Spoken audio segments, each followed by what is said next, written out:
ইনিল হুকমু ইল্লা লিল্লাহ। সবাই পড়ি সাল্লাল্লাহু আলাইহি ওয়াসাল্লাম।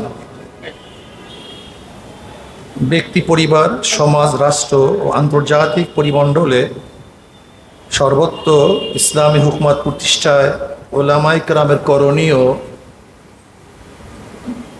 শীর্ষক সম্মেলনের সম্মানিত সভাপতি, এদেশের সর্বশ্রেষ্ঠ সন্তান, সেরে তাজ, সম্মানিত ওলামায়ে কেরাম, বক্তৃতা হয়ে গেছে আমার চেয়ে আমি মনে করি সবাই জ্ঞানী। যে কথাগুলি বলেছেন যে পাশ্চাত্যরা প্রথম কি কাজটা করেছে, পাশ্চাত্যরা প্রথম করেছে যে রাষ্ট্র এবং ধর্ম আলাদা এক জিনিস, রাষ্ট্রের সাথে ধর্মের কোনো সম্পর্ক নেই। আপনারা জানেন থিওক্রাসি, এই জগৎ এক সময় থিওক্রাসি অনুযায়ী দেশ চলতো, ধর্মীয় অনুশাসনই কিন্তু রাষ্ট্র চলতো। এই বিষয়ে তো আপনাদের সবারই জানা আছে, ইয়াহুদি থিওক্রাসি, খ্রিস্টান থিওক্রাসি, হিন্দু থিওক্রাসি, বৌদ্ধ থিওক্রাসি, ইসলাম থিওক্রাসি, অর্থাৎ ধর্মীয় অনুশাসনে রাষ্ট্র চলত।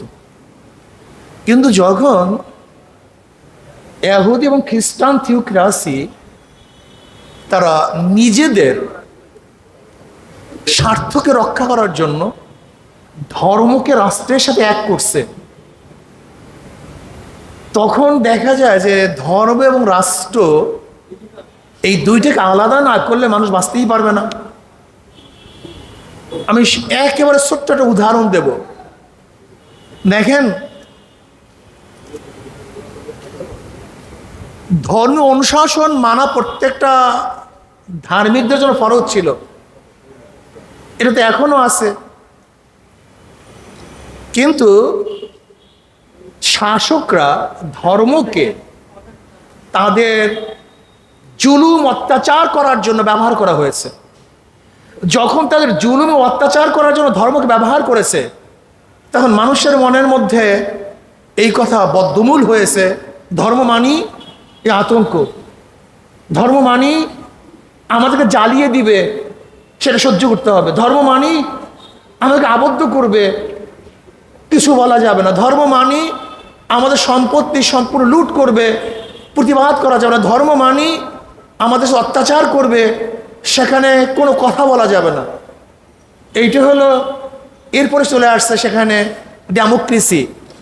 এই ডেমোক্রেসি, লিবারেল ডেমোক্রেসি আছে, ডেমোক্রেসি আছে। এই ডেমোক্রেসি কেন আসছে? এখান থেকে শুরু হয়েছে সেকুলার।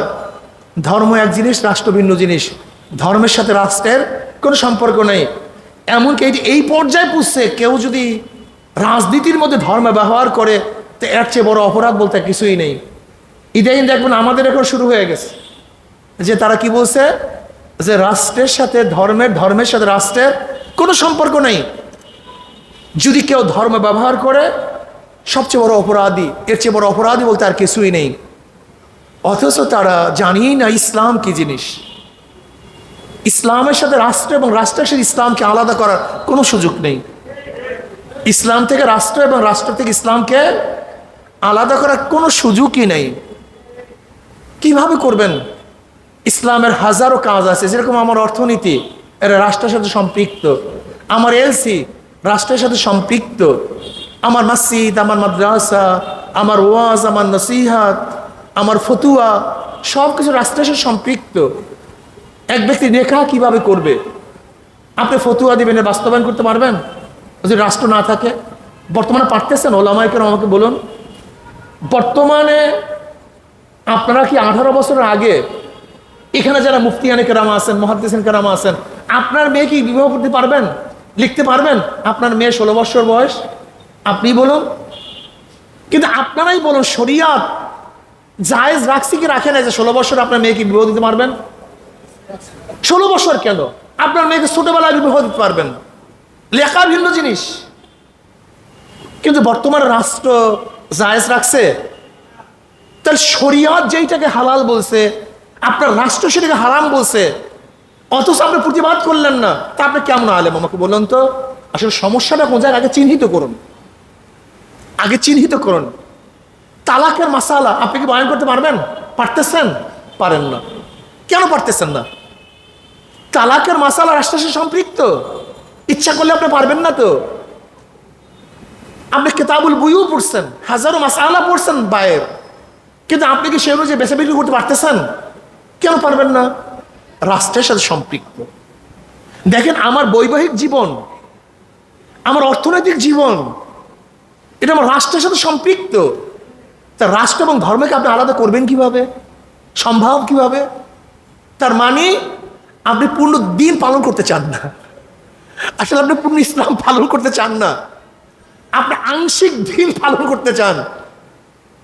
আপনার নিজের সমস্যা কিন্তু আপনি বুঝেন নাই, এটা আমাদের বহুত বড় সমস্যা। এর কারণটা কি? 200 বছর ব্রিটিশ আমাদের মাথার মধ্যে এগুলি ঢুকিয়েছে। শুধু কি তাই, ব্রিটিশ হাজারো আপনার মতো আমার মৌলবী, আপনার মতো আমার মতো মৌলবী সৃষ্টি করেছে, যারা এই বক্তব্যগুলি দিয়েছেন যে রাষ্ট্রের সাথে ইসলামের কোনো সম্পর্ক নেই।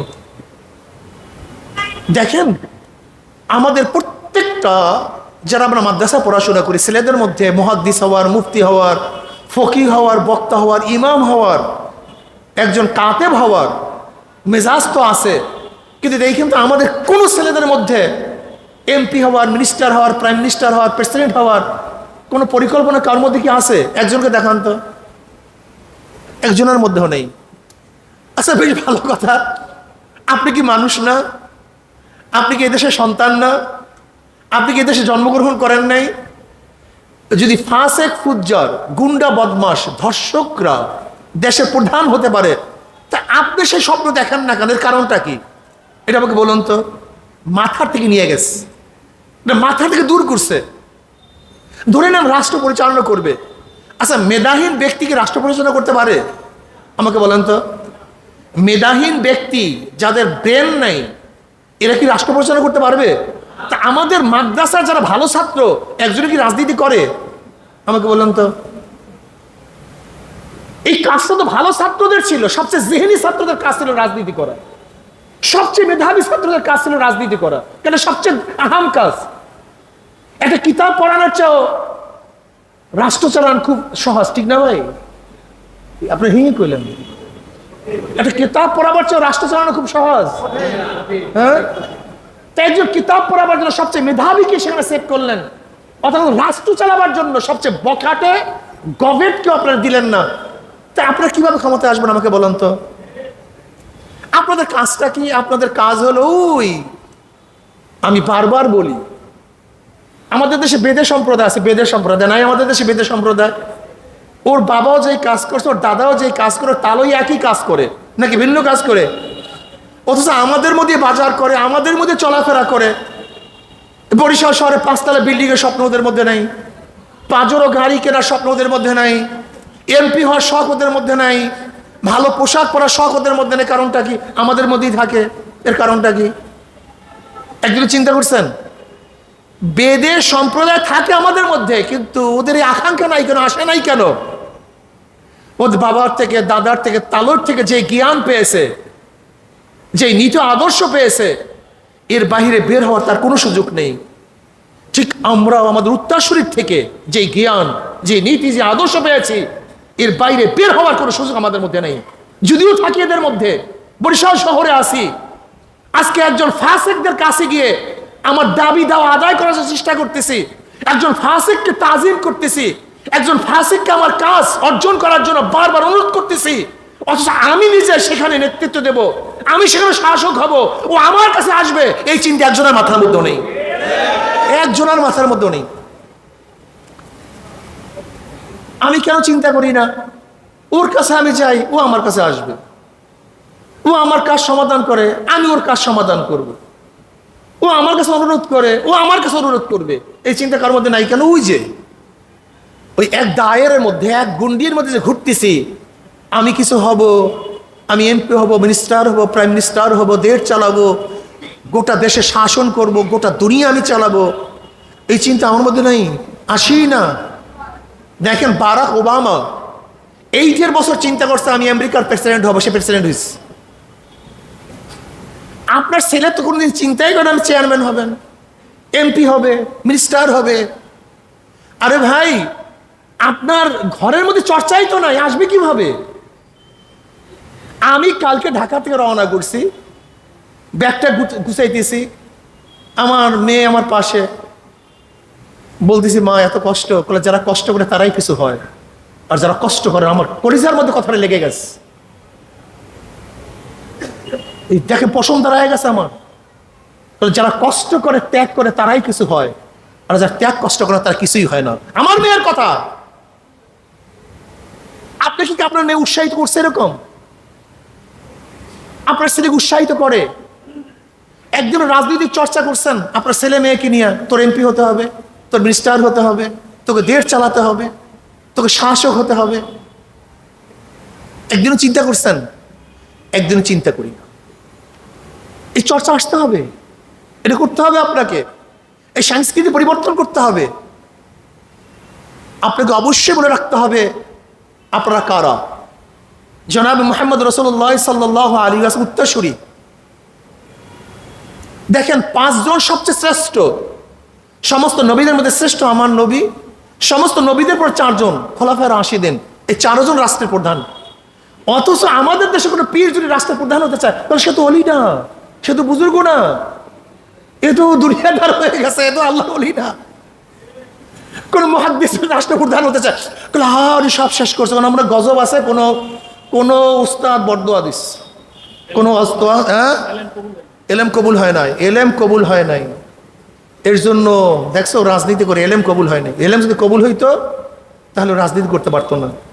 আরে ব্যক্তি অর্থে এলেম কবুল হয়েছে দেখেই ওই এলেমকে বাস্তবায়ন করার চেষ্টা করতেছে। আর তোমার এলেম কবুল হয় নাই দেখে তুমি এলেমের মধ্যেই আসো, বাস্তবায়নের চেষ্টা করো না। তুমি জীবনভর দুধের মাসালা শুনছো, দুধ খেতে পারো নাই। তুমি মাখনের তারিফ শুনছো, মাখন খেতে পারো নাই। তুমি এলেম শিখছো, এলেম বাস্তবায়ন করতে পারো নাই। আর ওর এলেম কবুল হয়েছে দেখে বাস্তবায়নের চেষ্টা করতেছে। বাস ছেলেদেরকে বাস এলেম কবুল হয় নাই, আর তোর গজব আস, তোর এইটা আস, তোর সেইটা আস। তা জনাবে মুহাম্মদ রাসূলুল্লাহ কি আছে? রহমত আছে না কি আছে বলুন? খোলাফায়ে রাশিদের মধ্যে কি আসলে বলুন? আপনারা রহমত ছিল না গজব ছিল? আপনারাই বলুন। এই 5 জন তো সর্বশ্রেষ্ঠ, আর 5 জন দেশের প্রধান, রাষ্ট্রের প্রধান। এরপরে 5ম খলিফা হলো ওমর ইবনে আব্দুল আজিজ, সেও তো রাষ্ট্রের প্রধান।